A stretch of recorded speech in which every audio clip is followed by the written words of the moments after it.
Welcome to the Happy in the Mess podcast. We are your hosts, Marlena, Sherry, and Matthew.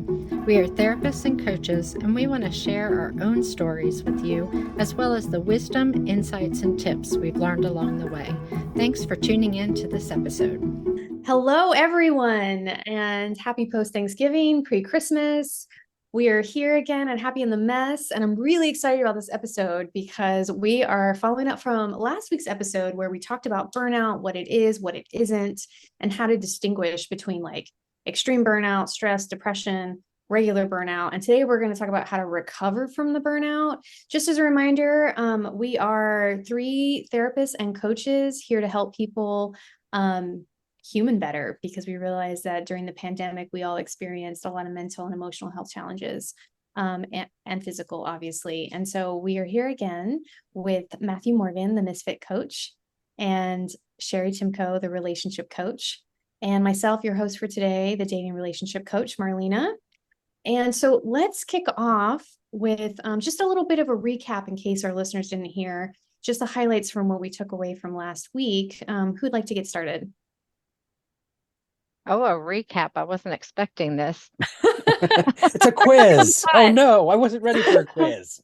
Well, we talked about what is burnout, and that it's really that point where your cup is completely empty and you're still trying to pour out, and there just isn't anything to give. I would go as far as say your cup has holes in it too at this point, where it's just because even like that you go from that exhaustion into that burnout, and burnout is just you keep trying to pile stuff in there to try to get it, and try to fill it, and it's leaking. You've got body aches and your physical manifestations of this. You're emotionally exhausted. There's sometimes I'll say this is the point where we hate everybody and everybody hates us, and just literally just kind of burned out. Yeah. If you missed it, go back and listen to that episode, because I love the difference between burnout and laziness. And I think we don't talk enough about that. So if you missed, listen to that one. Yeah.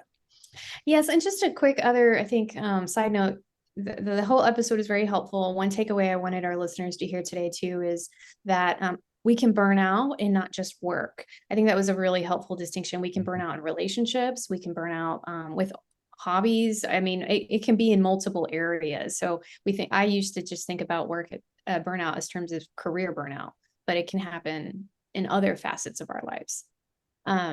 So good point. Today we are going to talk about recovering from the burnout. And so let's start with Matthew.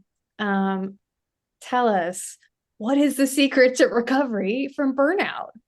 Oh my goodness. I think the hardest part of this is really to understand and conceptualize that you are burnout. And that seems stupid because we're having this conversation, but I think so many times we just keep pouring into the system, trying to fix it, and we try to do more. And doing more when you're burned out, it doesn't make sense. And when you truly think of it that way. So I think the first thing that jumps to mind is all of us who went through what to do if you catch on fire, which I totally thought would be like a bigger thing. I haven't had too many times to stop, drop, and roll. Couple close ones in the kitchen, but I think that using that with our mental health, right? So the first thing is just to stop, to quit pouring into this, to quit buying things, to quit, trying to work your way through it. And I think really having a dedicated practice of mindfulness. And I know that's a big buzzword and everybody treats it differently. And I always tell people, especially with the neurodivergent community, why do we have such a hard thing to say? We really need to approach mindfulness in a way that's appropriate for us. So some people are very much the be still, be quiet. Other people that are listening to that are like, there's no way, like my brain is never quiet, right? So a lot of times we need to structure that of having those moments of listening to music or having tactile stimuli, but all managed in this way. And and again, when you're burned out, I think that's that first thing, is just to stop and assess really where you are. Mm. I really like that. The fact that maybe the tactic for one person would not be the same Mhm. for another, that recovery from burnout does not look the same. And because I remember when I was first introduced to mindfulness back in graduate school, I was actually angry at the suggestion of it. I was like, who has Mhm. time for that? Who has time to Yeah. sit and watch myself breathe? And I have since taken a different approach, but I actually started doing something called pranayama, which is not quite meditation and not quite mindfulness. It's this other breathing practice, but that helps me get into a state where then I can notice my breath and then I Mhm. can relax in the stillness. But like without that kind of breathing techniques to get me there, just trying to go straight there was not working for me. And in fact, made me more frustrated and was counterproductive Mhm. to in my recovery from burnout, which of course every graduate student on the face of the planet probably experiences burnout in their programs. But anyway, I'm Shara, I'm go gonna ahead. jump in here because I hate to admit this because as a helper and as a therapist and in this whole this community, I feel like there's so much push for mindfulness. Mhm. And I'll be perfectly honest, mindfulness exercises make me feel more agitated. Mhm. Like, Yeah, really? So yeah. everyone's like, mindfulness. I'm like, no, no, you got to get something else because that doesn't work for me. Now, more structured activities like Mhm. progressive muscular relaxation, where you focus on different parts of the body and you tense it and you relax it and you notice the difference.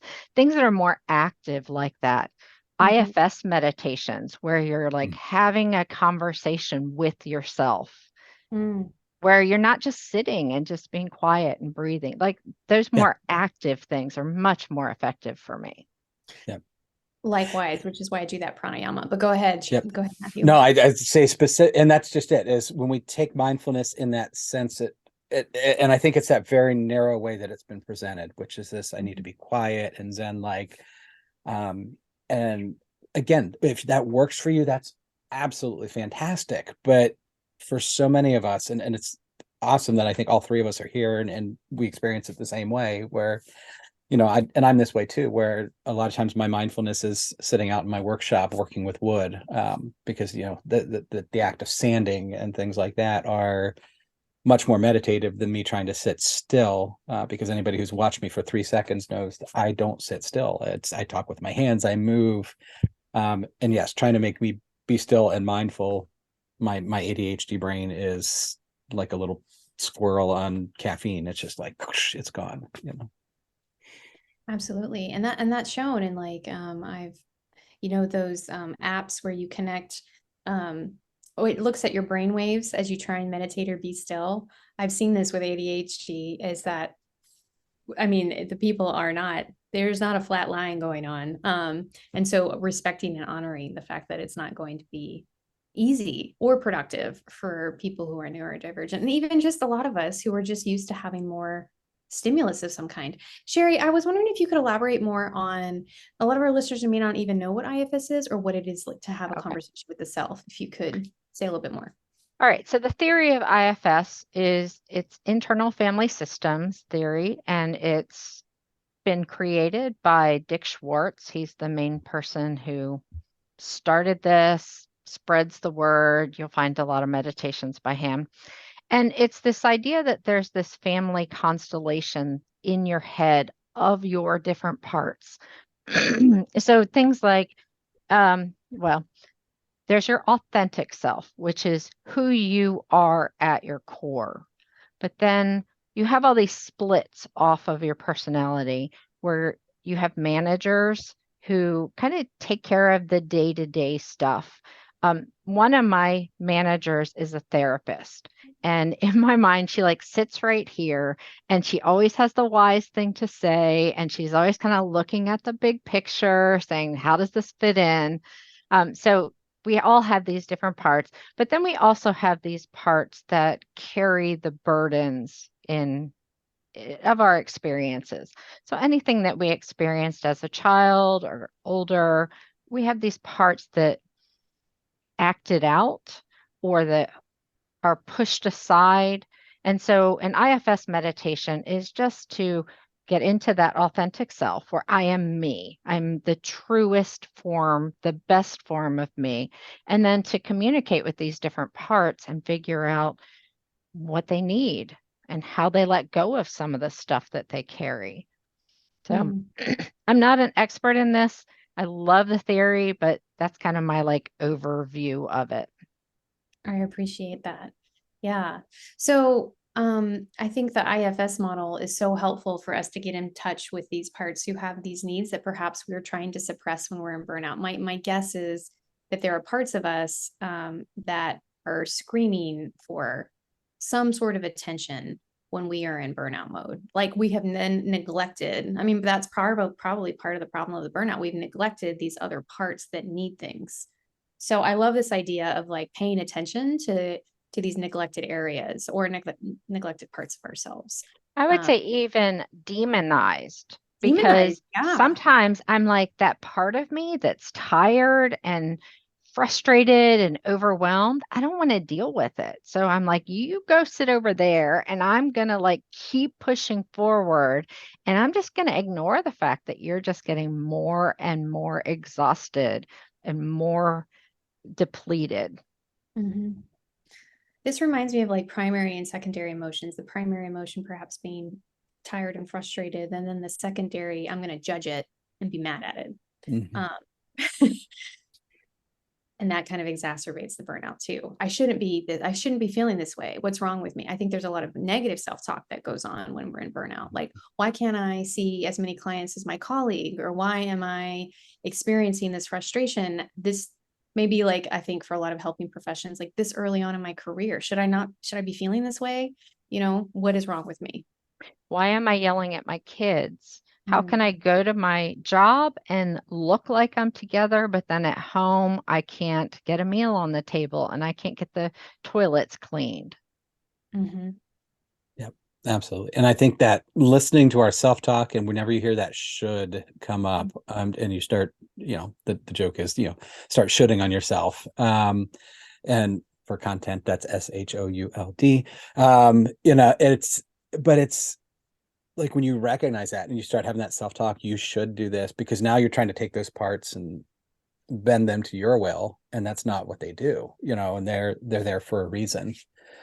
I love I because I work with a very geeky population. We'll a lot of times use our Starship Enterprise, just to borrow from Star Trek, where like we have these parts that are very Worf like, and they're angry and they're ready to go out and do battle, and we keep telling them to shut up and go sit down. It's like, no, they're ready to work on this stuff. mm, And I think learning to listen to that. Sorry.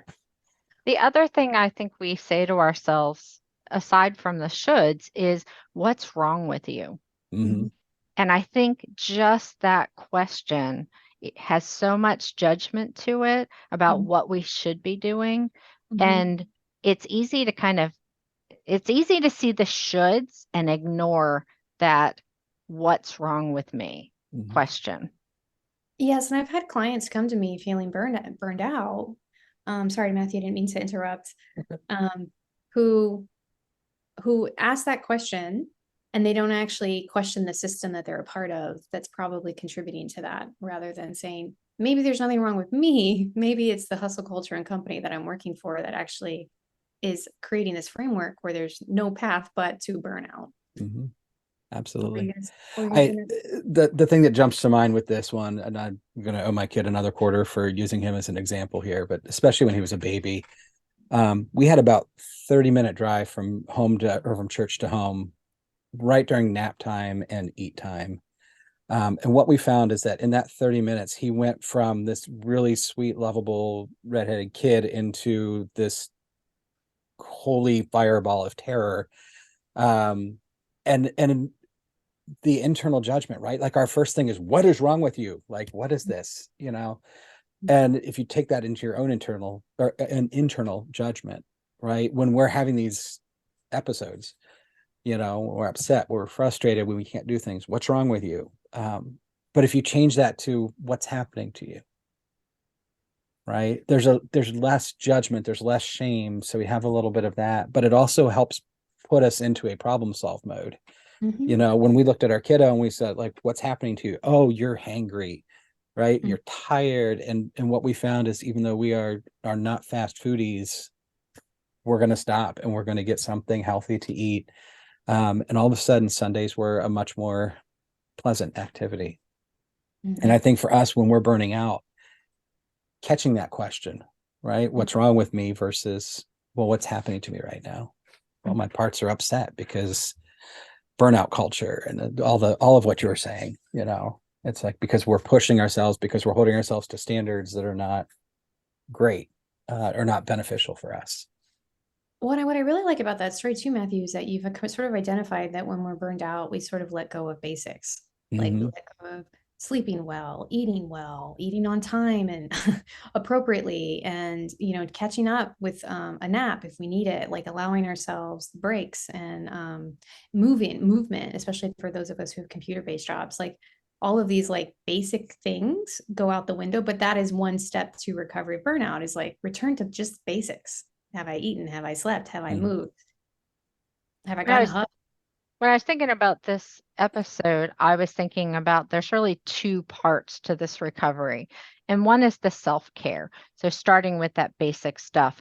But whatever your self-care is, you need to bump it up. Mhm. I know I have a lot of self-care built into my life because my my world, my life takes a lot from me. And so there's a lot built in. But when I'm burnt out, it's still not enough. And I can say, I'm doing all these things. Why aren't I doing better? But really, it's because it needs to come up. Mhm. The other piece of it is the the question, is my life in alignment with my values? Am Mhm. I living out my life in a way that refills me and replenishes? Is my job giving me that satisfaction? Do I know that I'm working for something bigger that I believe in? So Mhm. I was thinking about those two as being the basis of how you move forward. Well, I feel like the skeleton in the closet with this conversation on how to recover from burnout is how to get over the fear in order to make decisions, these bigger decisions that you're so yeah, I can get in the nap and feed myself and go to sleep. And then what if I find that what is happening to me and I notice that my values are out of alignment with how I'd like to live? How do we move through that fear? Because there's a lot of fear with making changes, like changing your job or cutting back your hours or taking a vacation even. Or even taking a walk. I was talking with someone this week and I was like, can you step outside of your building and take a deep breath? And they were like, I don't think I can. And I'm like, what does that mean that you Mhm. can't do like even these small things that put Mhm. you more in alignment? Sure.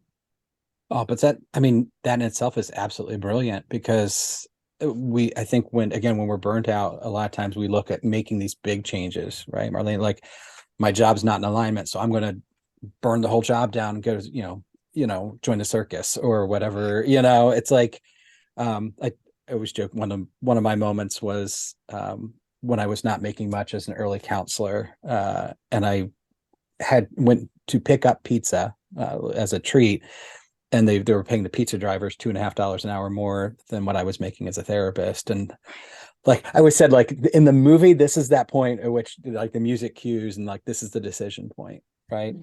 And had I jumped, it would be a very different world for me. Um, Spoiler alert, I didn't, right? But I think a lot of times, especially burnout, it's not about making the big shifts, which is what we fear. But a lot of times trying to make those small, sustainable changes. Can I go out for a walk, a couple times a day or once a day? If I'm not doing it at all, then once a day is an improvement, right? A couple times a week is an improvement. And we're making those changes. And I think when we look at the job, for example, right, we might look first, is there a way that I can tweak this job to be in alignment with my values, right? It doesn't always require, complete burnout or complete switch of things, right? But are there small things that I can do? Can I talk to my manager about hey, this is what I value, is these programs, or doing things this way, or whatever it may be. And as a solo entrepreneur, this is really easy for me because I just hire out things that I don't want to do, and then find the things that I do that bring me joy. But it does require that constant restructuring, and again, an awareness of what our values are. So let's talk about some nitty gritty with that. How do you change your job so that you aren't as burnt out? One would be sticking to your work hours, because a Mm-hmm. lot of us have our email on our phone, and when that pops up, it's too tempting to just pick up and deal with. But all of that extends your workday. So just sticking to your hours, taking your breaks. Like, Mm. we're all entitled to take a break. And how many of us just work through our breaks, work through our lunch, and don't Mm-hmm. stop and give ourselves that break? Can you put some touch points in your day? If you feel calm when you think about taking a vacation to the beach, then having some pictures around you during the day where you can take that moment and look at that and say, oh, right, this is what I'm working for. I'm going to focus on that for just even 30 seconds can really turn that. Or if your family really keeps you grounded and that's why you do this work, having pictures of them around your office where you can look up and be like, oh, right, this is why I'm doing this. Learning deep breathing so that you can take those deep breaths that help you get grounded right in the middle of a meeting or between, being able to step outside during the day, drinking enough water. Like, there's a lot of things that you can do. Do you guys have any other specifics? I would add to recreational things that apart from the job, not just the breaks in the day, but really planning out like, maybe a yoga retreat on a weekend. I may not have to quit my job and move to Thailand to get the break that I need, but maybe I do too. I don't want to discount those Mm-hmm. major changes either. And I really want us to spend some time on that too, because that there are some systemic things in our culture that we cannot break through. We can talk to our managers all day long, but the truth is, like, it's going to be what it's going to be with the hours and the work and the pay. And some things cannot be changed. And I don't want to discount that by saying that, again, as we talked about earlier, it's not all about what can I do. Sometimes it's like the system I'm a part of is going to require this, and am I up for it anymore?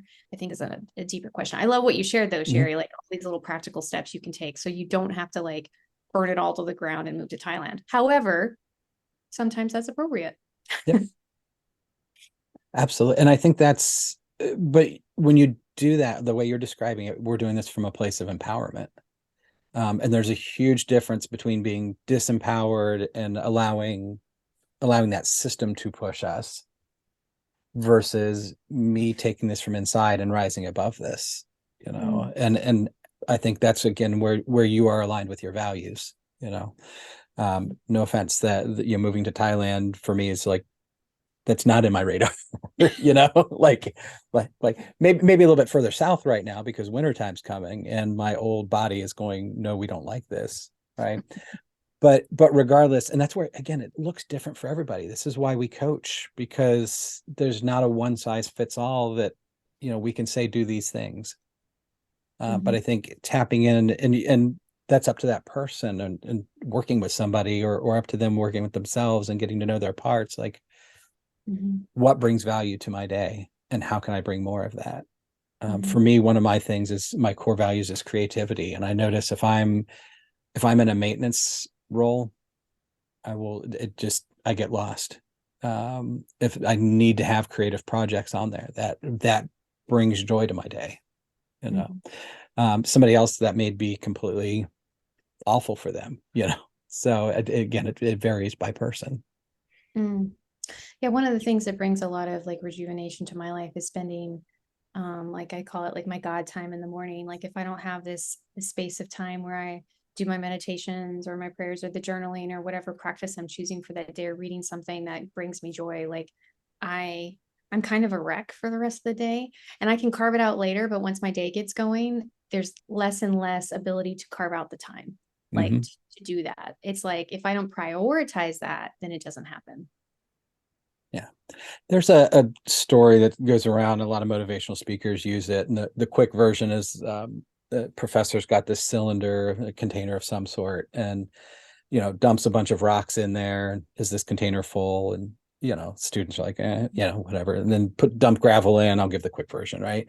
And then dump sand in. And the point of it is you've got to put the rocks in first, because if you wait to get those in at the end of the day, you lose, there's no room for them. Everything else has taken up that spot. So I think knowing what our rocks are, and I love that, right? It's spirituality, it's reconnecting, and or it might be family, or it might, whatever it may be, what's our big stuff. So I use that analogy all the time, and I use it a little bit differently. I think it's helpful to think about here. I'm someone who has a lot of rocks that can't really be moved, family and job and things. And when you think about that gravel and you think about that sand, or even the last one is water, Mm-hmm. because water fits Water. between all of it. Yep. There are a lot of minor things that you can do that add that joy and add that grounding. That, yes, there's big rocks. If you have the ability to put in the rocks that you want, that's fantastic. But if you don't, think about these micro things that you can do that make the whole thing work better. Mm-hmm. I also like to remind people that like our lives for the most part are a choice. Like we are choosing the things we choose. We could all quit our jobs and go find something else. I'm pretty sure of it. We could all, I mean, like we're not a victim necessarily of the lives we've created. We've created them. Yeah. And that goes back to that sense of empowerment, of just recognizing that I do have some control over this. And, and again, it may look like small things, but the more you come from that place of empowerment, the more it relays it into yourself. And even if you feel like you don't have a lot of choice around some of the choices that you've made in the past, or some of the ways that your life has unfolded, there are a lot of those small things where you can really be empowered to change things. Well, I'd like to talk a little bit more about those big rocks. What are some of your big rocks? I mean, I know you mentioned some, Sherry, but like, how do we make sure we make, like, it came to what's coming to mind is that I realized early on in my career that time was more important than money, and that I was willing to sacrifice money to have time back, because the time would allow me these moments of respite that I so desperately needed. And I'm curious. And so like one of my rocks is time, and it remains to be. Like when I let that one go, oof, I am hurting. My rocks are things that I chose about 20 years ago when I had my first child. Um, I have very clear priorities in my life. Um, my family is one, my career is another. We homeschool. So those three pots of things always take priority over everything. Now, I am not one of those big rocks. Like my well being, my self care ends up being some of the other things, the gravel or the sand, because I made that choice a long time ago that I needed to raise my kids in a certain way. And once that's over, those rocks are going to change. But for me, I've needed to keep things very clear with boundaries around my time, around my energy, so that I can fulfill those roles. Well Absolutely. said. Yeah, absolutely. One of the things that really caught me as you were talking about this is, and this is working analogy, so it may not work. I don't know. It's what happens when you speak and think at the same time. But rocks, gravel, sand are all the same thing. They're just different sizes of material. Obviously, speaking broadly, I know every geologist out there is now yelling at me, but a lot of times we don't. And what I think, maybe to your point, Sherry, kind of what we were saying here is there are things that are rocks. They are super important for us, but they don't fit, right? So what we do is we break them up a little bit. going back to, I love, again, for me, creativity is the big thing. I don't have time to sit down and work on my next book anymore right now with everything going on. But I have little pockets here and there. And if I'm very mindful about that and I quit playing the stupid nonogram games and things like that that I get attached to, not that there's a problem with it, but if I can take some of that time and carve out and say, hey, I'm going to be super creative in this little pocket, right? Then that's going to add value. That's going to help reduce that level of burnout because I'm now restoring some of myself. So again, maybe some out of the box thinking of just, even if we can't do the big thing, break it up into some smaller chunks. I like that too. And so also I want to talk about a little bit how do we, when the little things aren't working, like let's say we upped our game, we're still at capacity and we're running on fumes, what do we do? Well, outsource, change the big things, ask for help. Um, sometimes I can find that little bit of extra if I know that there is an end point. There are a lot of times when I have a particular goal or I have a project that I'm working on, and I might find that ability to push through just because I know that there is a bigger break coming and I'll be able to kind of relax in a different way than while I'm on that journey. Matthew, what do you say? And I think there's just so many different options that are here. And I think, again, coming from a point of empowerment where, Sherry, I like that idea of the controlled burn. Like I'm going to push, but I know that there is a finite point to this.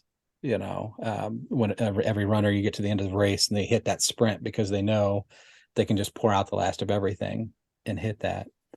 I like the idea of outsourcing, bring in allies with this. One of the movie scenes that I really like is from Princess Bride when they're getting ready to storm the castle and they have nothing. There's, it's just basically three guys right now, brawn, strength, or brawn, brawn, brains. There we go. Sheesh. But and they're like, we don't have anything. Right. And so Wesley starts looking at like, okay, what else? This is what we need. And like, oh, this stuff is all around us. So I think if we start, again, when we hit that point, if we start looking around, what do I have? What materials can I use to work with this? And then maybe the last part is just maybe to allow a little bit of space for grief of maybe things just aren't going to work right now at this point. I always say yet is a very important word, right? Like, I can't get to my career goal yet, but what can I do to put things in place for that? I can't quite get to Thailand, but what can I do right now to get closer to that step? I have a trick for that. When I am working towards a big goal and I know that I can't get there yet, I start looking at what are the skills that I can learn now so that when I get there, I'll be more successful. There was a time we were going to move out of our home and move into a place where we could have produce a lot more of our food. That was our goal. And I knew we couldn't move, and I was kind of stuck in this little house with not much space. And so I decided to figure out how to garden well. So I built some raised gardens and just tried to raise as much food as I could in that small area. But my thinking was like, I need those skills later. So why not learn them now so that when I get there, I'm going to be more successful? I like that too, the small steps. And I'm going to push back a little and say, I think there's a time when it's okay to opt out of the race, to quote unquote fail, to be like, I'm not doing anymore. I'm not pushing any harder. Like I am choosing to leave this job. I am choosing to move across the country. I'm choosing to leave the relationship. Like I don't want to do this anymore. And I think that's a totally valid and okay option, that you don't have to think of ways to stay and push through, that just opting out altogether it can be a really great option too. Yeah, especially when you're really out of alignment with what you need in life and your goals, your values, who you are as a person.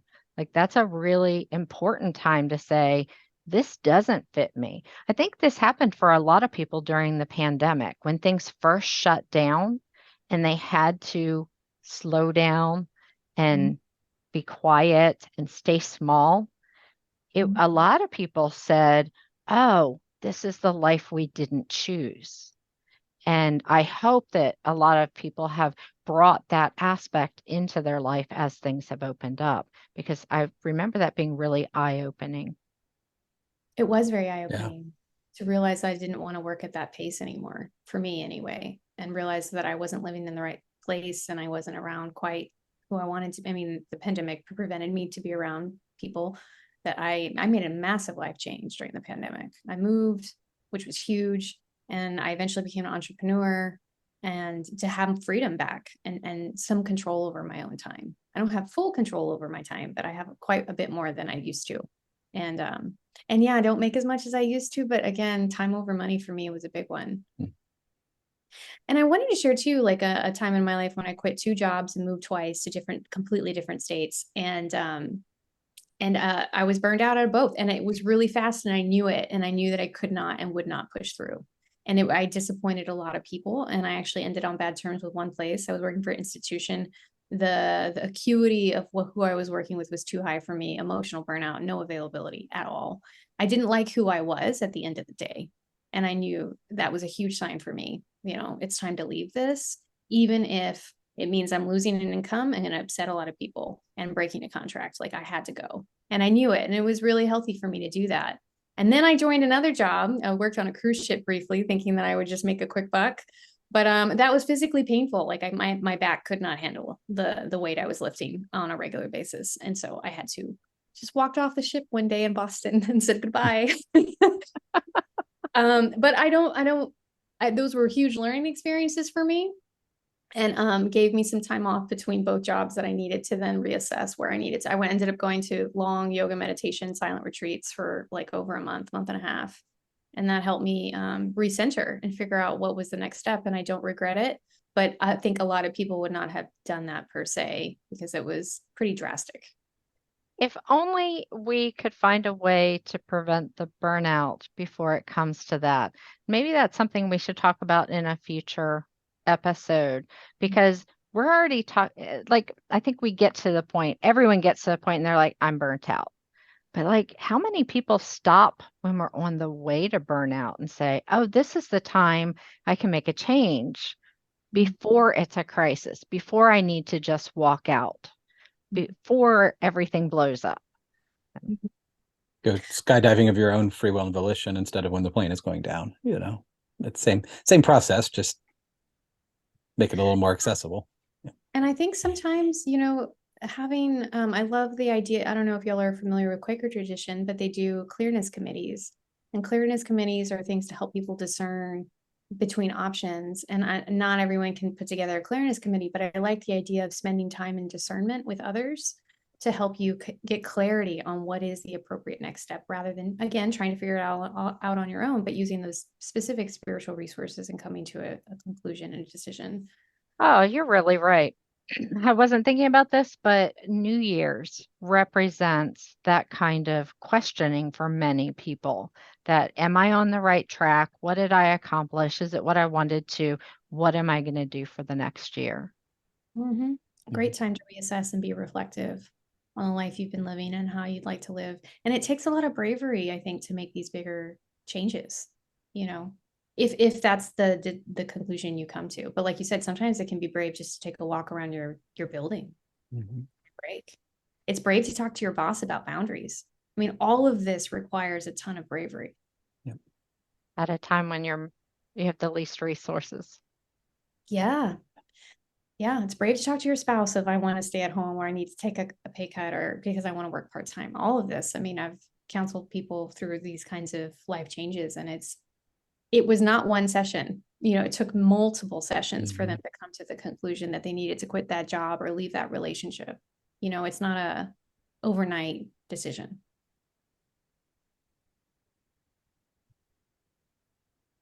Yeah. So I think providing time and space for reflection is a good way to recover from burnout too. Mhm. Can Yeah. at least carve out the time to think reflectively before bailing. But I don't even like to call it bailing. I'd like to think that, go ahead, Matthew. No, I say that's exactly it. You're bailing, but you're doing it. It's a proactive move. It's something that it requires a lot of bravery, a lot of consideration, and we've done a couple complete relocations, and there's something refreshing about it, but it takes a lot to do it. Yeah. And I'd like to put a little plug in for the EMDR here because, I do EMDR in my coaching and I help people use it as a way to like make decisions as well, to get some clarity with their thinking. So fear is not overriding and making the decisions Mhm. because sometimes like the fear of loss of income or fear if they're going to be alone again or fear of commit or whatever it is will override true logical thinking. So EMDR can like put the fear, not that the fear ever goes away, it just gets less so that you can actually evaluate your choices more clearly.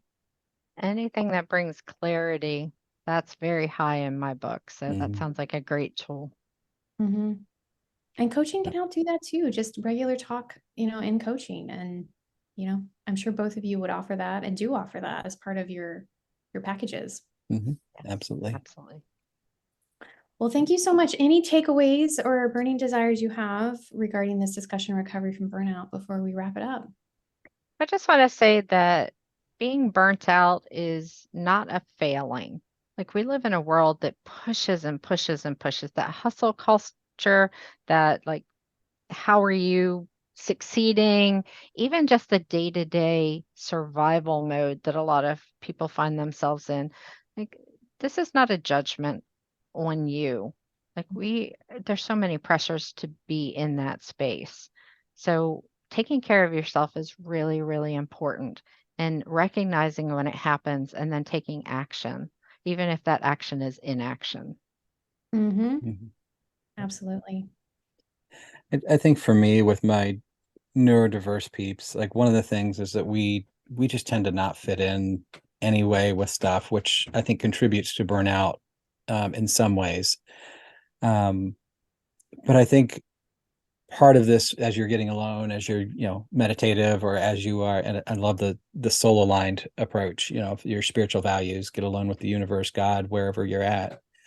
In prayer, contemplation, see what feels come up with that. But I think for us with the diversity, I think it's coming from a point of strength, and just taking that moment to say, what do I have, what makes me me, even if it's weird, even if it doesn't fit in, what value am I bringing, or what value do these characteristics or parts bring to my life.